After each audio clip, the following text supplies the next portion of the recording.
would you agree that, it's time that we all wake up and take responsibility, even for our ancestors that did not know any better?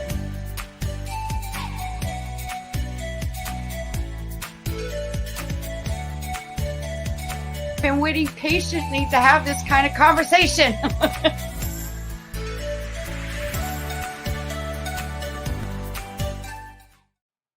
Well, it's Wake Up with KC, and today I have a very interesting topic to talk about. And I don't know about you, but I asked this question. What if alchemy and energy are connected together to help us and guide us? How would we even know? Well, today I have a very special guest joining us. Please welcome Donna Kuebler. Donna, thank you for joining us. Thank you for having me so much. I have to give kudos and thanks to my daughter who gave me your business card. And the first thing that drew me was alchemy. And I was like, what is the connection? Because I see alchemy come up in words, and like being an intuitive and like psychic, whatever, I tune into things that stick out like a sore thumb, that catch my eye. And I'm like, what is this about alchemy? And I did some like charting with other people, and they're like, oh, you come back from you are an alchemist. And I'm like, okay, what is an alchemist? Can you please share that? Sure. Well, it's become a little bit of a buzzword in our industry, if you will, lately. And yet it's super ancient, right? So I think of alchemy as simply transformation, right? So we have energy, and I also talk a lot about karma. So when I use the word karma, which is really cause and effect, it's really this energy that generally when you hear it used, it's like bad karma.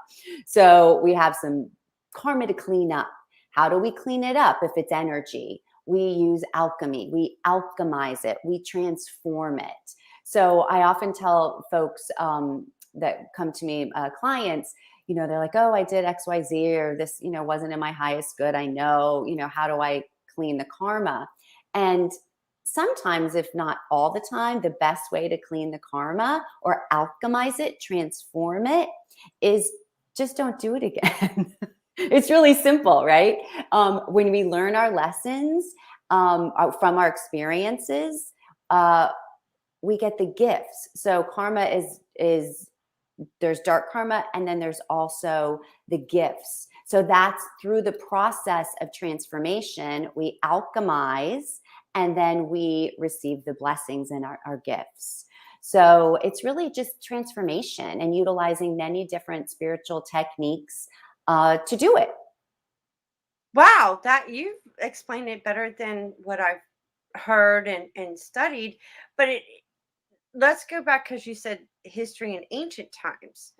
So what did you discover from the ancient civilization of when they were using alchemy?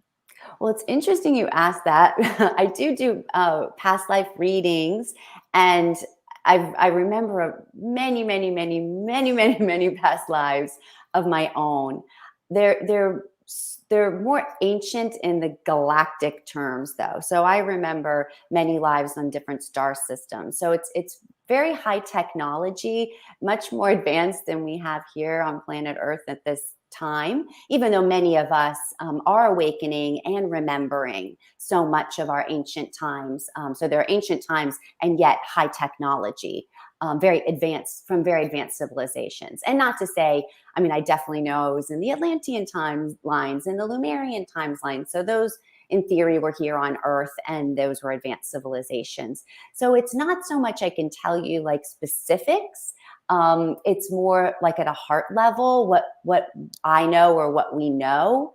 And the way I use alchemy is through sound healing. I use my voice. Earlier, right before we started, we did a little opening prayer, and I use my voice to open doorways and get us in a certain place to share authentically from the heart. So that would be one form of what it's not really learned, it's also remembered, by the way. So a lot of this stuff, if not all of it, is recall, right? Past life recall, or even future life, because we can go back in time and we can go forward in time too when we work with the Akashic field or the quantum field. So toning, we shared some words before. We were speaking ancient languages, Kimberly and I were.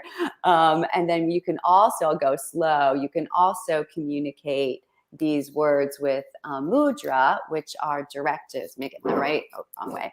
Directives to the quantum. There we go. I was like, it's opposite. Directives to the quantum field. So as I'm talking, I'm communicating with you and our audience. And then I want to speak, but I'm not going to. So do you feel it? Yes. Any chance? Okay. So let's ask. So we're going to alchemize if you want, right? Okay. Here's a figure 8. So that's infinity, among other things, right? You feel it? Yeah. So maybe, some of your viewers will feel it. Some of them will be like, what is she doing? So let's bring peace. Since we're recording this, moving towards the holidays times. Okay, so we're going to ask for peace. And as I was talking to you before, Kimberly, I opened a book and there was a beautiful code that was, again, gifted. Whoa. So we're clearing. And it's a code for Shanti, which is a Sanskrit word for peace. Whoa. All right.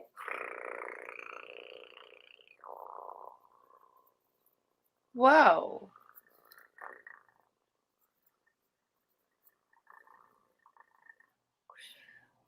All right, so we're clearing the container. And then we come into holy union with ourselves. There we go. So that would be another way to alchemize that I remembered. So it's essentially, I call it galactic sign language. I'd say this is right? totally like I connect with this. Yeah, it's a little obscure, but I also know a lot of people that do it. So, that's interesting. I always find. I know someone that I guess activated Mm-hmm.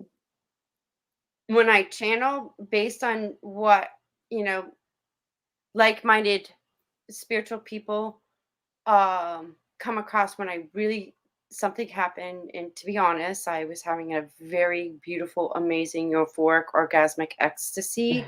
And it seemed like I opened a vortex or something. A And that's portal. when they came in Uh-huh. and I was channeling and I was like, and when I came back, I'm like, what in the world just happened? Like, I was just like right in the middle of an orgasm. And all of a sudden I'm like, and I came back in and my partner was just like,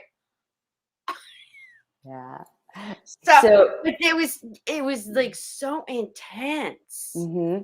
So we also have, we have to watch our discernment, of course, but I believe in my experience, this has happened to me umpteen times, we have helpers. Like, so again, people in our world will know we have ancestors and guides and angelics that we call upon to assist us. We have guide teams, healing teams, guide teams that can, again, help us alchemize dark karma, heavy, dark, dense energy. I studied a lot of shamanism. That's called hucha in shamanism, which I love that word, hucha. I think that's an onomatopoeia where the word sounds like what it is. It's like hucha. So anyway, so we have these team helpers that when we're ready, when we're at that place, they can engage with us at a much more profound level, like when you were having an orgasm, right? So there's a transmission of information. It's a sharing of data. And again, this is just my experience, what I believe. I actually don't read that much or look online too much. I'm much better through the path. Again, this is from my shaman studies. It's not just from that, but that's where I learned this word. Or this term, direct revelation. So I like to come up with my own ideas. I like to be inspired and remember and formulate my own concepts from my own experiences versus what I've read or versus what so-and-so says. Not to say I don't have, again, really amazing friends who do similar to what I do. And like yourself, like just we spoke once before and a little bit before this session today, you know, we've shared information. I've already learned so much. So I do that. However, through the path of direct revelation, I've rediscovered things. So getting back to your experience with your orgasm. So if I were interpreting it, which I am, but again, you get to take it or leave it. You had that opening, that you call it a vortex, which I see things in vortex energies all the time, the cones. So portal opening, or an energy or being potentially dropped in for an energy exchange. So again, we have to be aware that we want to, you know, be clean and clear so the right type of beings drop in versus some other ones that are waiting in the sidelines, just waiting when we drink too much or we're smoking or whatever we're doing. That's, in my opinion, not holy. Like if it doesn't feel good in the end, it's probably not great, even though, you know, I occasionally have a cocktail or so, something here or there. So anyway, you probably had a great energy exchange, and you may not understand it in human terms or earthly terms what happened, but it's a soul connection, and it's a soul interaction. So does that make sense? Yeah. Yeah. So did you feel anything afterwards, like an epiphany or a remembrance or a clearing or something to that effect? Elation? More like at first shock, because Mhm. you know, it's not every day you have an orgasm and you start channeling in another language that you have no clue what you're saying, kind of thing moment. But after I was like, okay, it's like, because I started channeling at first, I recognized like a Native American, and then it started to change. But this one was totally, I felt masculine, Yeah. a masculine energy. And I was like, okay, so what was that all about? And I'm like, all right, you'll reveal it to me later. So I wasn't Mhm. afraid. I didn't, it was just shocking because you don't experience. Sure, sure. It was an opportunity and it was like, I'm in. Yeah. Yeah. And I feel like they're here to help me help those that are ready to go to that next level. I guess you say 5D, and there's an activation that happens. Mm-hmm. So I started, okay, and I just like, when an opportunity comes and I hear the right words coming from the person, then they're open for to hear, listen, or experience, have an experience, and I'm like, okay, as long as you're open. I'm like, I have no idea what I'm saying, Mm-hmm. but this is what, if you, to understand, you just got to go through the experience. Mm-hmm. If Yeah. you're okay with that. So they're around me, and then I just go through the thing, and a lot of times they feel like their chakras, something's happening with their chakras. Mm-hmm. So realignment or rebalancing. When we're more realigned and rebalanced, there's also soul. We can go out on a soul retrieval and retrieve lost soul parts and bring them back. And this is through my experience, when we realign and we're just in a good place and we're happy and holy and living our joy, the discarded soul parts from gosh knows how many lifetimes ago, in so many different realms, in so many different dimensions, recognize that it's safe to come back. And I point to myself like it's a physical, because that's how I see it, but I know it's not. But that's just, if you're physical, emotional, mental, physical, how we think of ourselves on earth mostly here. When that's all good, these soul parts will just kind of fly in like shoo, shoo, shoo, shoo. So in your speaking, I believe, because again, this is what I do with a lot of clients. It's like sound healing. Those tones hit different parts in the body, right? Body, energy body, dimensional bodies, all the layers. And it helps kind of realign us so the soul parts can come in, because that's the name of the game, is to be holy, not just blessed and blessing others, but whole with a WHOL, to be whole. Because in my opinion, I don't think anybody, maybe there's some exceptions, but I don't think anybody on earth plane is totally whole. They don't have a whole soul. They're not operating with a whole soul. They're fragmented from, again, different lifetimes. This lifetime, we can all, I'm sure we all could account for at least one time where we had something traumatic, something disturbing in our life, where we hit the road, or we buried a pain. Or maybe this isn't for everyone. I think it is. But we buried a pain. And when we bury it and suppress it, that's soul loss. So a lot of what I do is, again, you clear and heal the karma, you receive the gifts, and a gift to be the soul part, the happy, holy soul part that's flying back in, that helps us remember who we've been so we can remember who we are. So again, what you do is very, very similar to, if not the same concept, I believe, to what I do. And it's profound work. It is. And one thing that I come to recognize as well is we've been operating under a third dimensional thing, but now we're moving into a fifth dimension. Mm-hmm. And the best way I can describe it is when you look into, like, before 3D, as a symbolic way of recognizing, it's when you look into a camera, you look in one, you get it one little picture, right? So then going into the fifth dimension, now you're looking through a panoramic view, a bigger picture than before. So in what I'm discovering of my gifts and what I'm supposed to do and whatnot in order to help and understand what I'm doing, I'm helping activate that. Yes.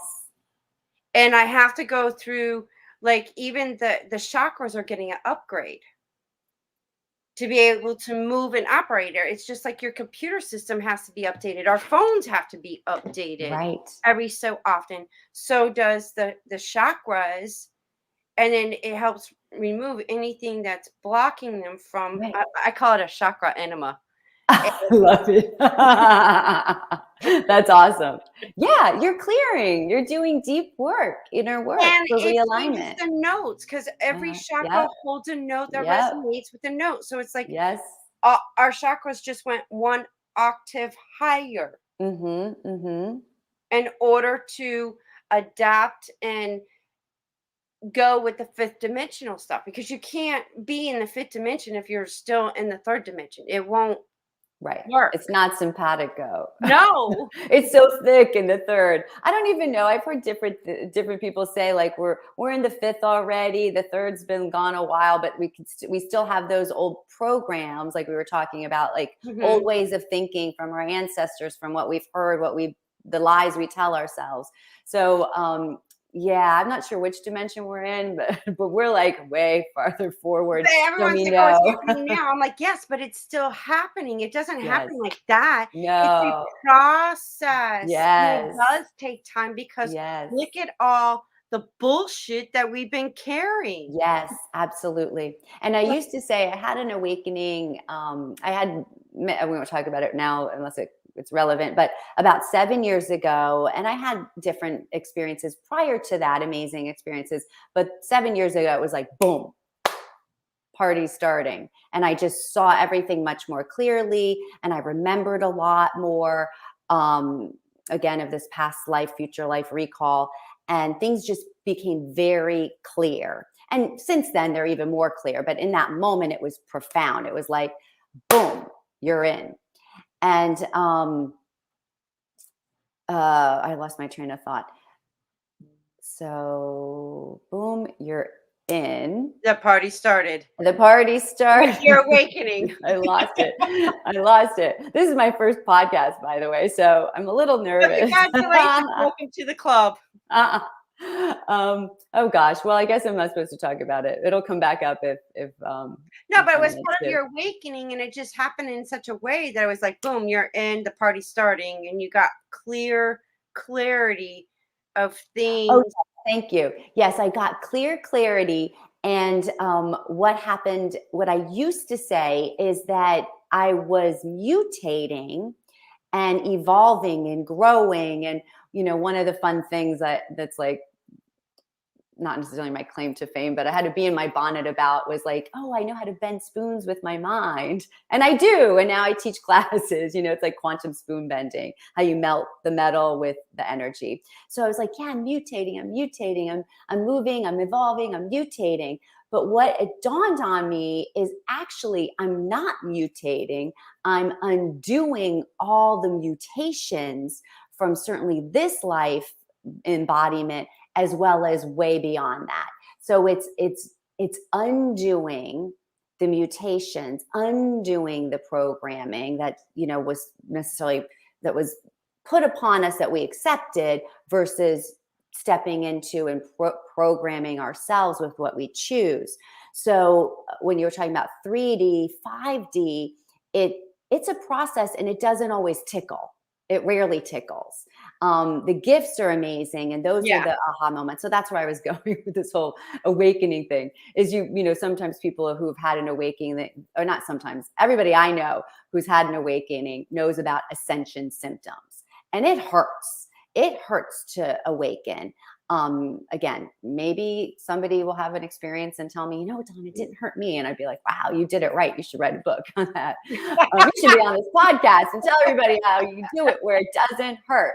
But it's this undoing so we can become who we truly are, versus shifting in the opposite way. Does that make sense? And that was very profound for me, because I knew I was shifting, but I felt like I was mutating, but it was not. It was the opposite.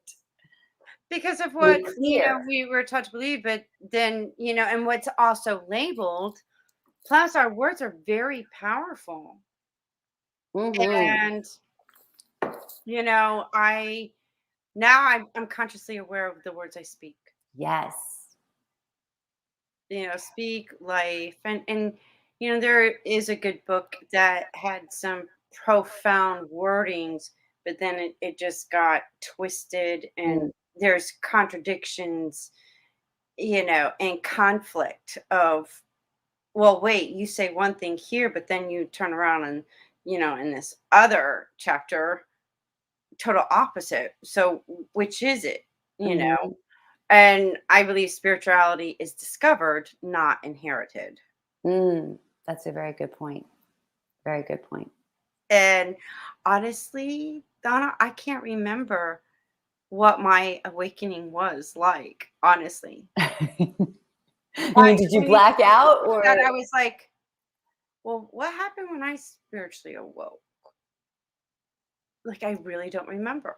I was at a point in my life where I had enough. I've overcame so many forms of abuse. And my second marriage was so mental and emotionally and verbally abusive that I just got like, I just sat outside and I was venting. I'm like, if this is all there is to life, then I want to check out. I don't want to be here. Oh, goodness. Because I was just at that point. Yeah. But I'm like, but if the grass is greener on the other side from where I'm standing, then show me the truth. Like, I got so adamant. And it was like a feeling of anger, frustration, adamant. Like, then you show me the truth, because I'm done with this bullshit.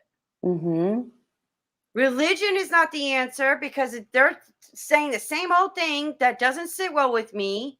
And what's to this? What's the truth about that? So show me the way. Show me the truth. So you prayed. You talked to God. In a way, that's how I pray, I guess. But it's just me talking to the universe, a greater intelligence that they can't lie. So why not go to them? Exactly. You go to the top. So now I've learned, if you hear me or see me talking and there's no one around, but it's just me talking to myself, don't be alarmed because I'm getting the greatest advice. That's awesome. Perfect. And if I'm not harming anybody or doing anything, I'm just talking, doing my thing. Mm-hmm. I'm in a good place. I'm not, And I do. I just it might take a couple of days or a week or maybe a month, maybe even 6 months, a year, 3 years. But I wind up, it just shows up. And then it takes me back to when I asked that question. I'm like, oh, so that's what that. That's beautiful. That's perfect. That's what we call divine timing, right? Yeah, our synchronicities. Synchronicities. Yeah. So you also you understand energy from Reiki. You study Reiki. Oh yes. I'm a Reiki master, so I do initiate folks often. That's one of my primary jobs. So that's one type of activation that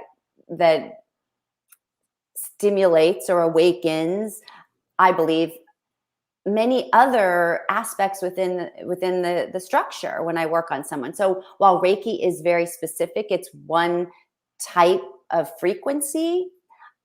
We have umpteen or infinite.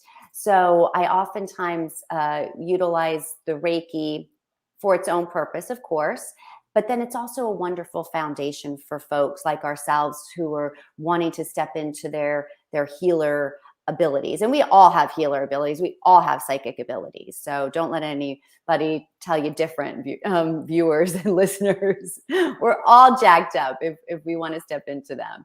We're all gods and goddesses. Yes, we are. We're creator beings. Yes. And it's neat because I work with so many amazing clients, and they have, it's so fun for me to see and experience their gifts. So we have lots of overlapping ones, the claircognizance, clairvoyant, clairaudient, you hear, do you see, do you know, etc. But there's so many clairs you can't even Google nowadays that people are stepping into different unique variations or just new ones. So we are evolving and developing as a race. So it's pretty amazing to witness that. So yes, so the Reiki is one type of frequency that I utilize for clients, but then activate them, and then they can use it as a foundational tool to apply their other, psychic skill set to, if they choose. It's helped me, so that's why I suggest it to them, because it's worked for me. So, but in history of Reiki, which is energy, life force energy flow. Yep. It's part of the Qi Kong. It also, from the history aspect of what I've studied, they use energy to heal as well. Is that? Oh yes. Yes. Okay. So with the Reiki that I was talking about, it's the same, but it's, yes, for healing. So it would be hands-on healing on the body, right? And then also like in the auric field. You can do it distance. So when I did the light language, that was a distance healing with a different frequency. That wasn't Reiki, but I could do a Reiki distance healing, across time and space. You can send it forward, you can send it back. Actually, what I usually tell folks in my Reiki training, which I should have done today or else I wouldn't have blipped out before, is I could send this one particular code. It's a symbol that we could see literally when you go through the training. So we know it. And it has the name to it, which is secret and sacred. So I won't speak it, but it's a code where you could send forward. I call it the time travel symbol. They don't call it that, but that's my own spin. And I should have, I could have sent it forward to this actual moment when we were doing the show here. So I'd speak with clarity. So I'd stay focused. So I'd stay grounded. I can go off into the ether. So that's why I lost my train of thought, because I probably was like, shoo, stay grounded. But I do teach that a lot in my Reiki trainings, and I do call that energy frequency in, which is a specific code to Reiki, so that I run the class smoothly. So it is fascinating. So yes, you can enact healing. So you can go back to past lives in this embodiment or beyond if there's, some trauma that you want to work on with the client. So it's fascinating. I can vouch that everybody has experienced some kind of form of trauma. Yeah, I think so. And is it safe to say, based on, researching, because, the Akashic records, we'll get in touch because I have some questions on that. I'm sure the audience has too. Past lives with certain traumas or experiences can come into this life time that you're in. And what is it about that? What would it be the purpose of some trauma or some experience that you dealt with in a past life? It comes up and shows up in this present life. What's the connection? What's the purpose of that? We didn't learn our lesson. And not like you didn't learn your lesson. It's what we didn't learn from our experience. So the learning could be forgiveness, right? Like if you have a horrible scenario, someone might say, "Oh my gosh, well, what do you mean learn from it? This horrible thing happened to me that I remember from a past life, or again when you were little, this life even." And if there's lots of associations with what could come from that: resentment, anger. But maybe you've gone through those stages, but then you haven't forgiven. And that forgiving others, but also forgiving yourself is a big one. So in my experience, that's why you get the same, may not be the same storyline, but they're the same themes. So that's what I notice, is the themes are the same. So, and they hurt. So when we don't learn, or we don't, move through the process, they hurt.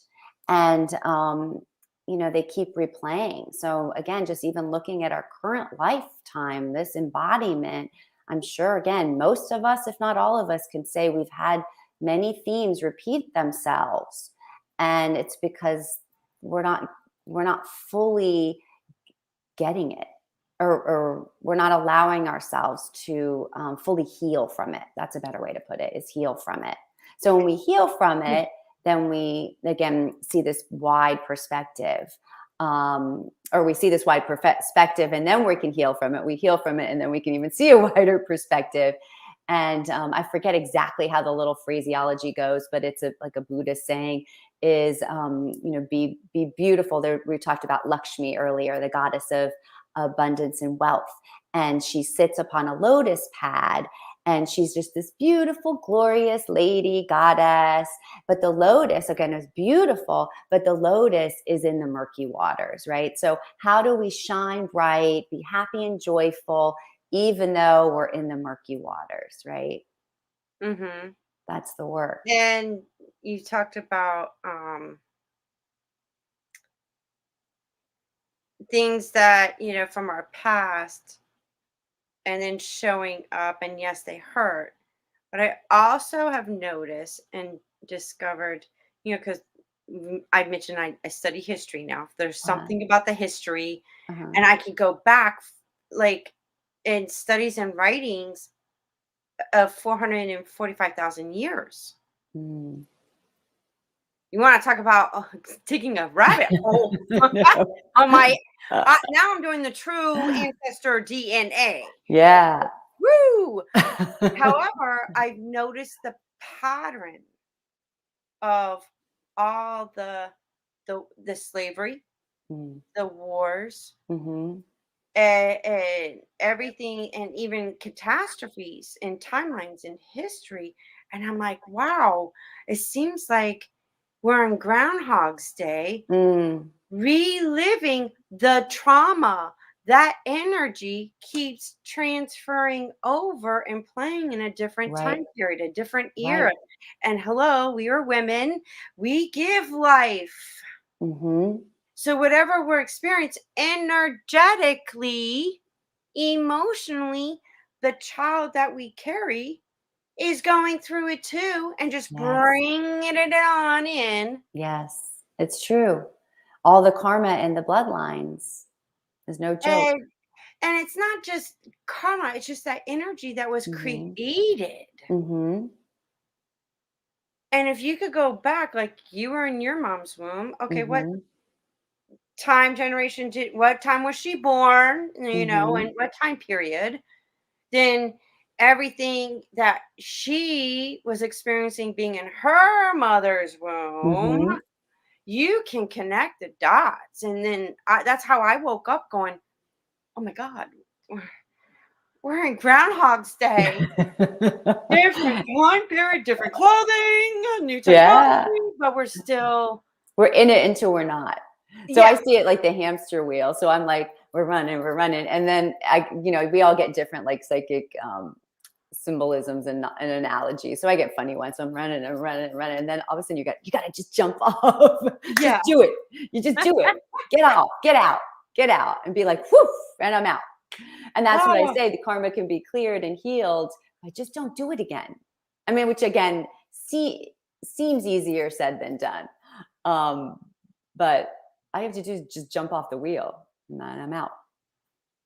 yeah. I just say, you know what? I'm done with this. Yeah, And drop the attachments, but I really say, mean it.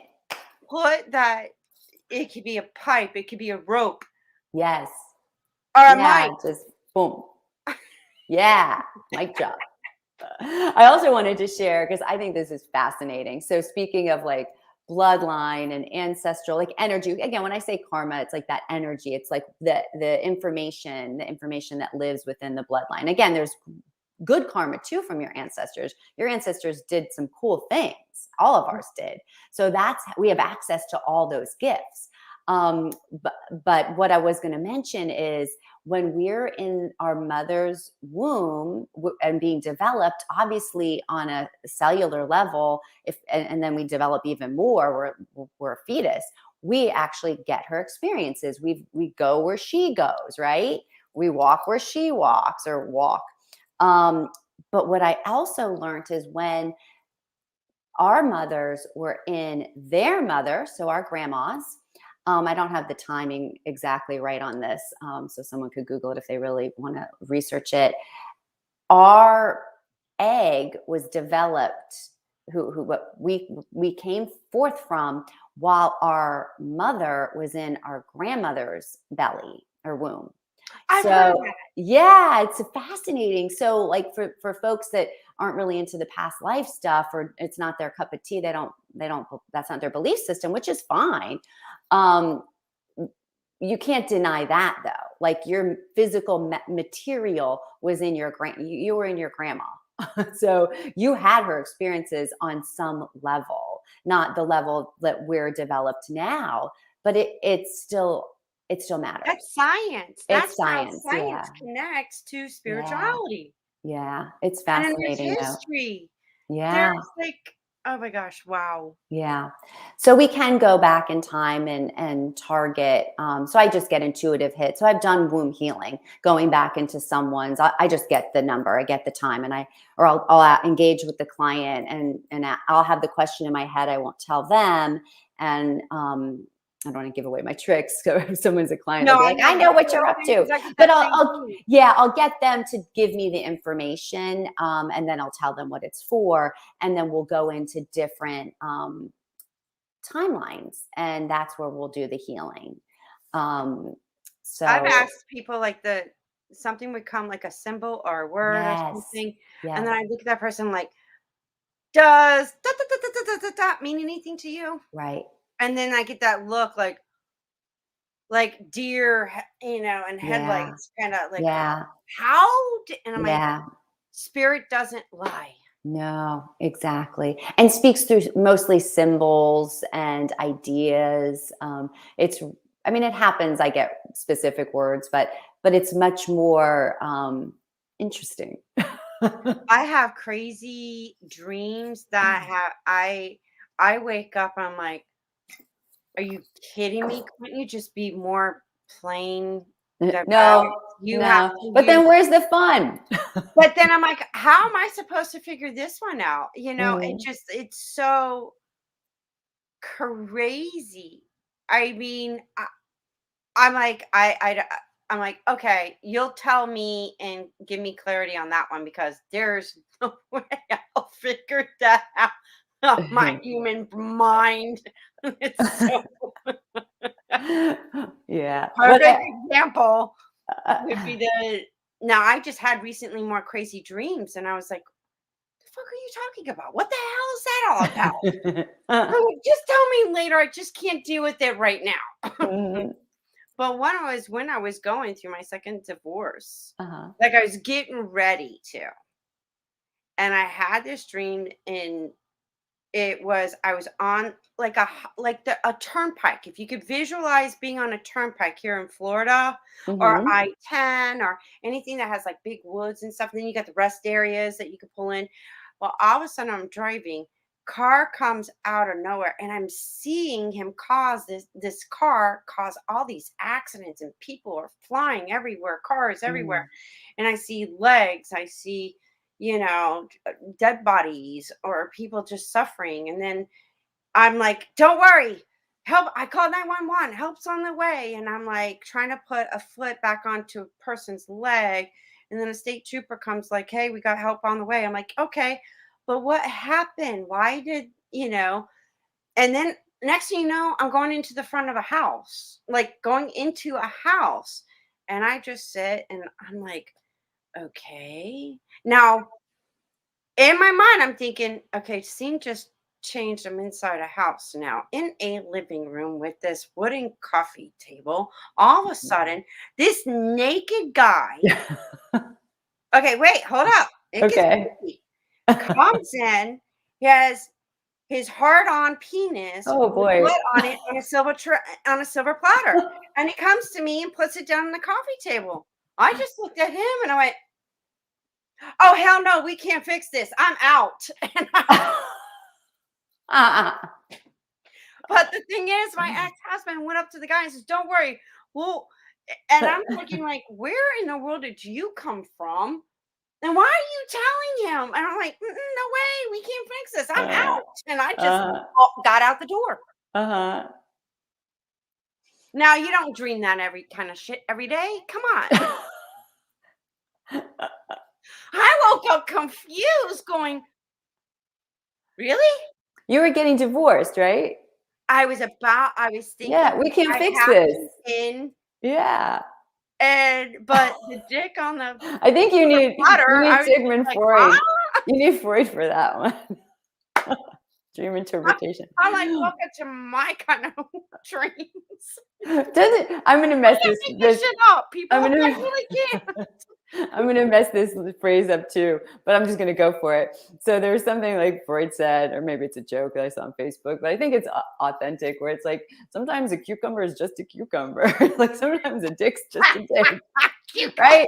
Right? But that was just like, I just like blew me away. And I have even more crazier dreams that just happened recently Mm-hmm. that I'm just trying to process. I know it Yeah. was like information I was receiving, Yes. but come on, you guys. That's a little outrageous. One of the messages that I've received is so I don't really dream anymore. I call it dream time. So often watching my dream. I'm an active participant, and it's very different than ever before that I had my awakening. So it's dream time. So it's another form of reality, altered state reality. However, they mean a lot, of course, and at the same time, a lot of it, I believe, is just us processing so much information. And again, maybe, we're clearing our own energy field and processing, so it can get weird. And a lot of time, the name of the game, again, is just let go. And just, you don't have to figure it out, is my point. It's just you Mhm. wake up and you're like, whatever. And you just dust your hands off and take it as that was clearing energy. And those symbols were weird. And I don't need to spend that much time on it. Some, however, like prophecy dreams and very significant, and they have a different texture, but I'll get like a lot of weird stuff, like just whoosh, whoosh, whoosh. And I just let it go. I just let it go. And I just let it go. Because we don't want to get, in my opinion, too caught up in any one thing. But I've learned to, okay, that's interesting. Right. I'll understand that later. Yes. And just go on my merry way. Exactly. Or that's perfect. Or like I had a teacher, Paula, she's phenomenal. She'd be like, just file it away. So you just pop that in a file and you just move on with your day. And yes, if it comes up later in this lifetime, awesome. If it doesn't, awesome. So yeah. Yeah. So we talk about, soul energy and whatnot. What is, because you understand about Akashic records. Yes. What is the connection between the soul and the Akashic records? How is there a connection? And can you share? Sure. Well, this is my interpretation. Again, nobody's really told me this specifically, and you might ask another person who works with Akashic records and they may say something different. So I think of the soul, like I said earlier, is like, I'm not sure. I don't believe any one of us on earth plane is operating with a full 100% soul. Maybe some super evolved beings that are here helping us might be or are. But I think of the soul as records. So like a suit or a suitcase, we have a suitcase full of information and it's not full. So we have our spirit essence, that would be our higher self or our spirit that's connected to God, God's source. So that's our forever eternal aspect of us. Because I think we simplify things so much here on earth because we can't possibly understand. We can't understand how things really work in the big picture. So for me, my simplified version is we have our soul, or we have our higher self, spirit aspect. Then we have our soul records. Those are all of our experiences, past, present, future. And then there's also something called like the life between lives, which those would also be like other aspects to it. So when we go in and we are an Akashic reader or an Akashic librarian. So I don't think I told you, but when we first spoke, I was giggling to myself because you were telling me about all the books you're reading and you want the information and so on and so forth. And I was like, oh, she's a librarian. She's an Akashic librarian. So some of us, and again, maybe all of us, but some of us in this lifetime are stepping into this librarian aspect. So we're in charge of our own soul records, but we also can help other people with their soul records, right? Like I have a key and I can open your door and say, here, go. And if they don't go, I'll just give them a little push. That's what they pay me for, to push them through the door. So our Akashic records are information, living information, and information is power. So when you hear that saying, don't sell your soul to the devil, don't, because you're giving away your soul pieces. You're giving away your power, right?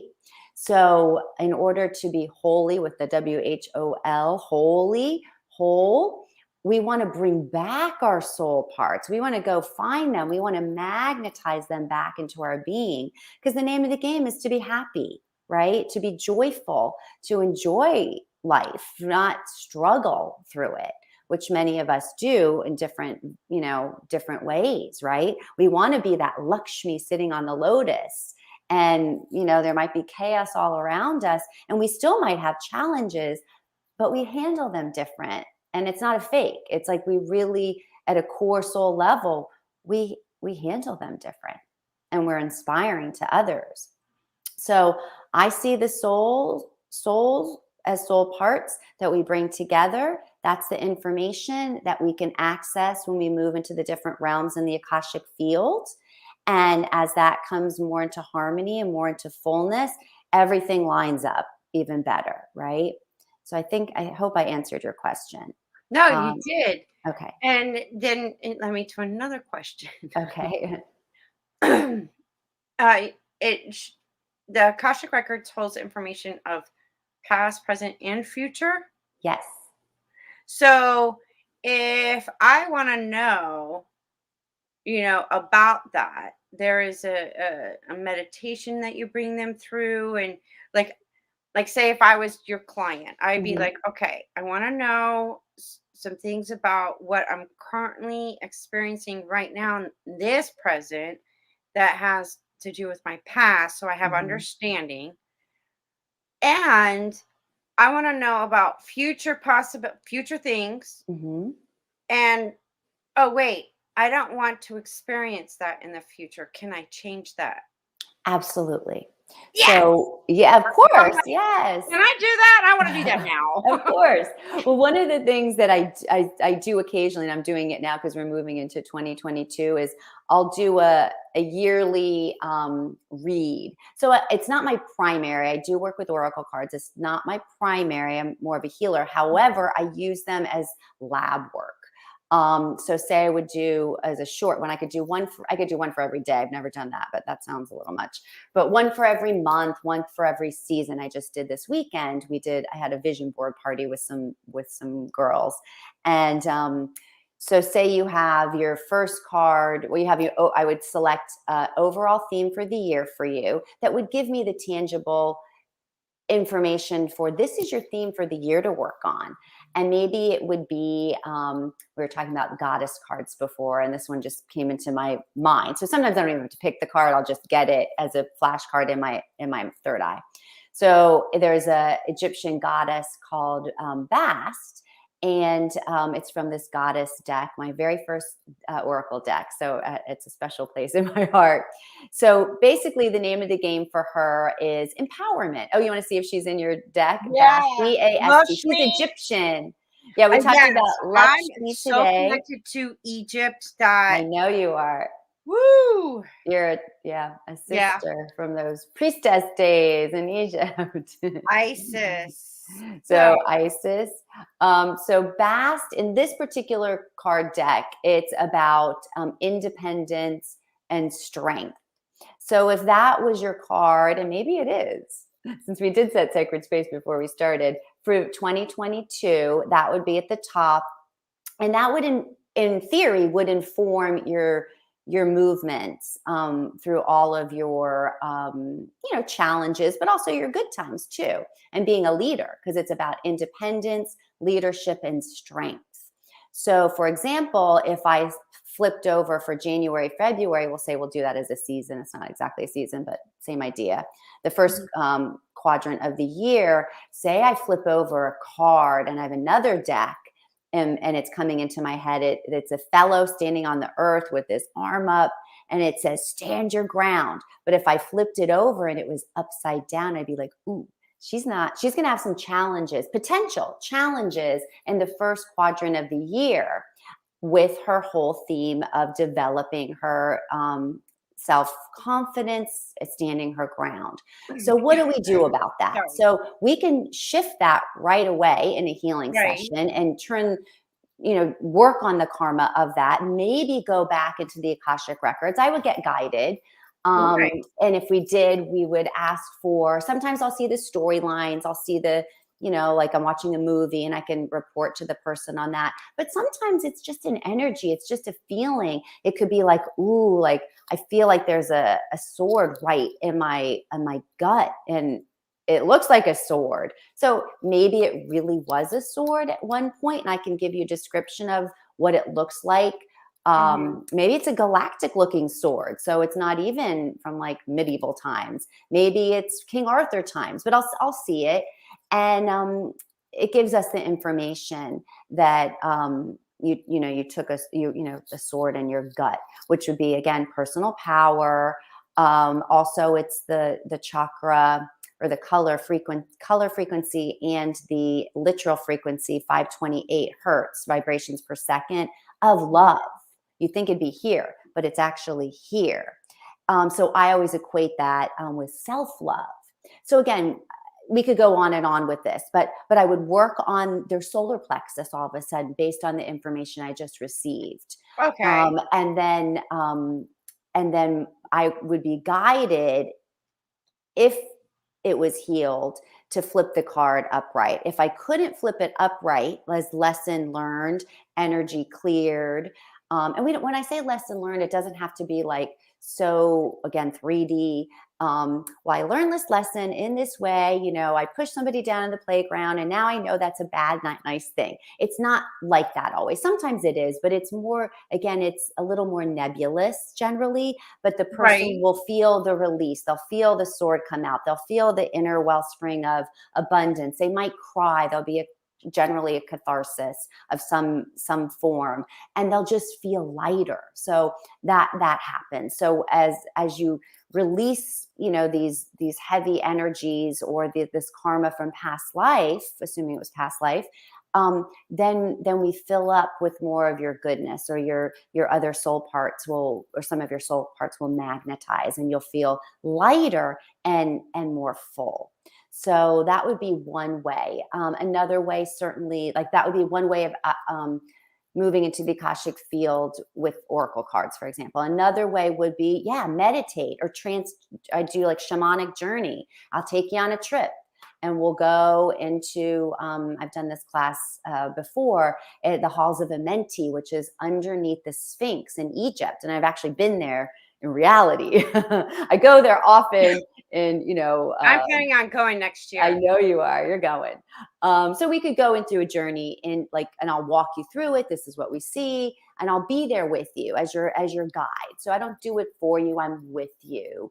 How do you feel? I kind of keep my eyes open, ears open, and I could take you to a room, like your room, in the halls of Amenti, which houses a lot of information of your soul records.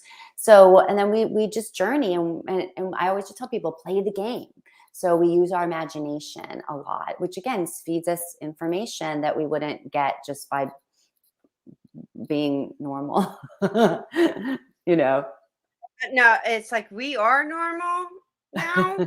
Right. Is this the new normal?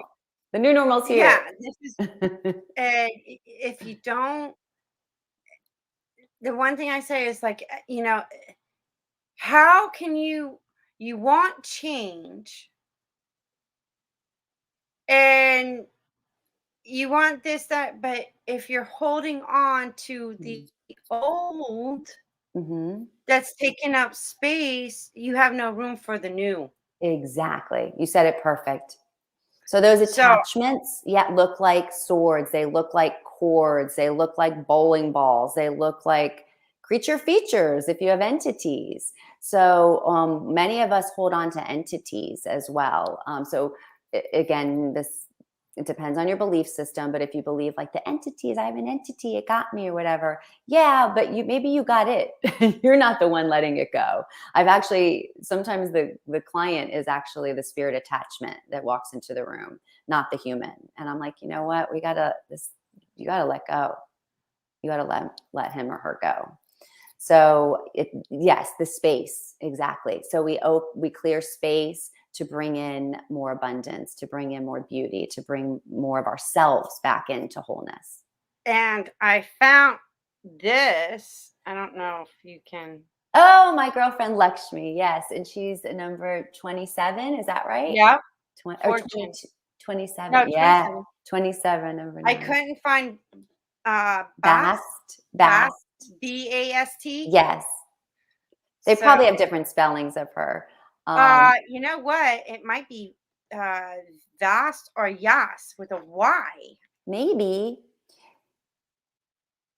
So on the deck I have, she's depicted as I think a lion, which is also Sekhmet. That's different. She's different. I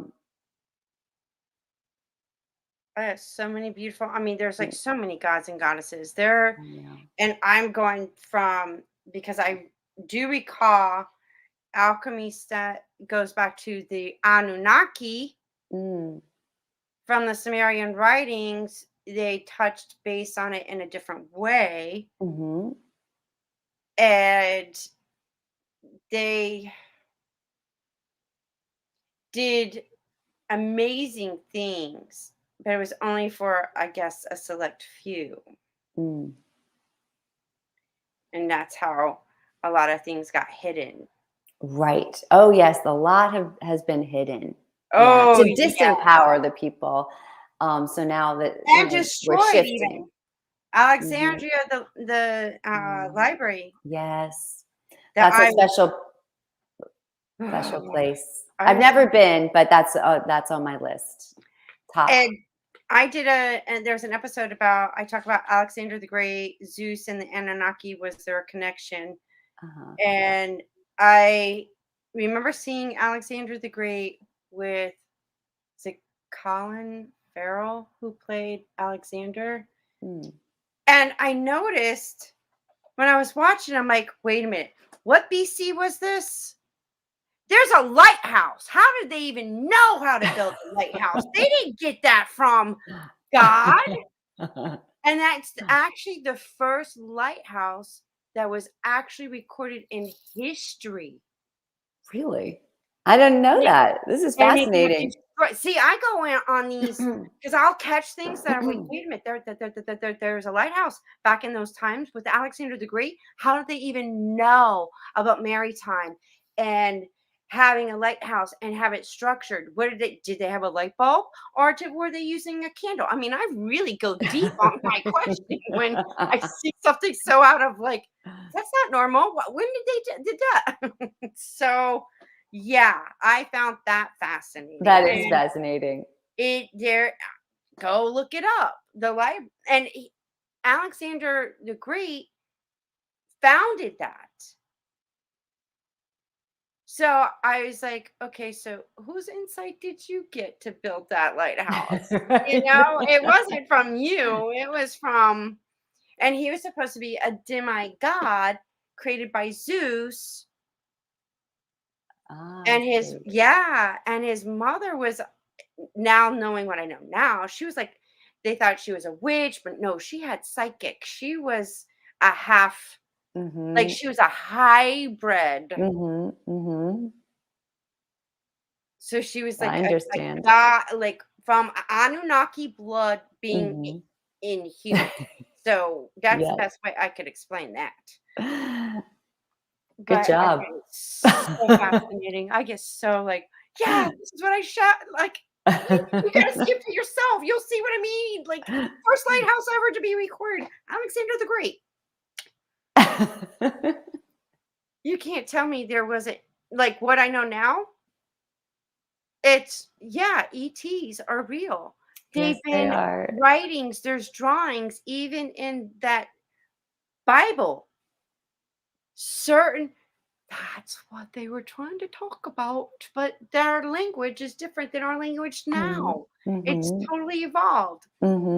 If we could go back in that time, we would tell everybody, oh yeah, that's an alien. The spaceship coming from a sky. I really love these conversations. I do too.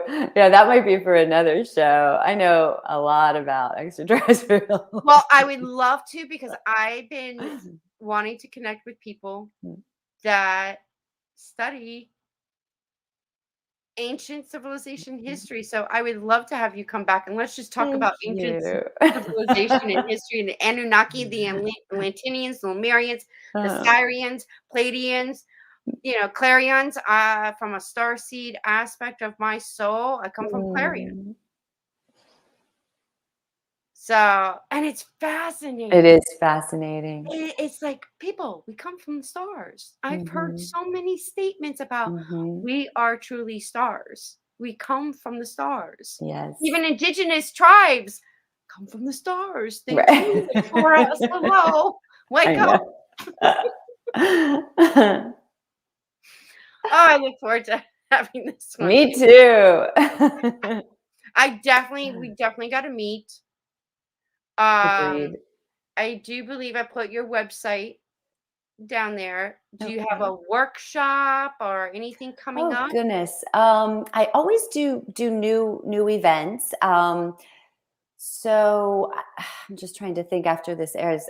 I usually don't plan them too far in advance because I do get the call to hit the road occasionally. I travel quite a bit.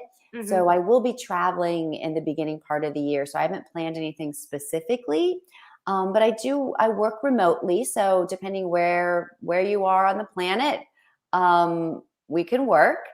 And it works just as great, if not better, than in person. Even though people usually like to meet me,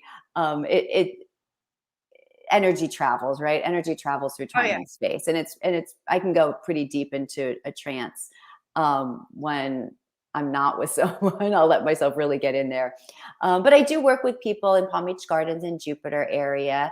And I teach individual classes, one-on-one or in smaller groups, if there's something specific they'd like to learn. I have a list of so many classes on my website, and there's more. I mean, it's like yay long, and it's ever evolving. So like I said, my quantum spoon bending class is a fun one. people are like, oh my God, I did it. I'm like, yeah, I know. And it's easy too. And they're like, yeah, it's easy. So like I said, I don't have any specific classes coming up, but I do a lot of energy work. And I always tell people I get what I get. So we set our intentions, and then we throw it up to the heavens and ask for the blessings, and we receive them. So it's a beautiful thing. So thank you so much. I really appreciate being here. This has been fun. This was truly an amazing, I love having experiences like this. And thank you for showing up. And you are beautiful in front of a camera. No. So just keep going. All righty. We'll have you back on the show. So you got to get used to this. And I definitely want to have a session with you. So done. We will. Thank you so much for joining. Thank Donna. you. Bless you. Bless Mwah. you too. Well, there you go. That was truly, I love having conversations like this with other people to help enlighten, empower. And hey, look Donna up. Her information's down there. Get the coaching, get the sessions, become the best version of you. And that's why we're here, to help you get there. So you never know who I'm going to have on Wake Up with KC. So stay tuned.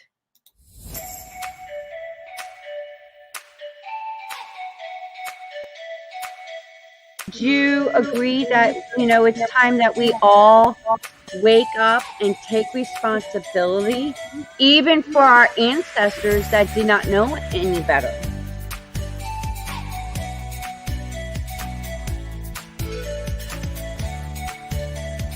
Been waiting patiently to have this kind of conversation.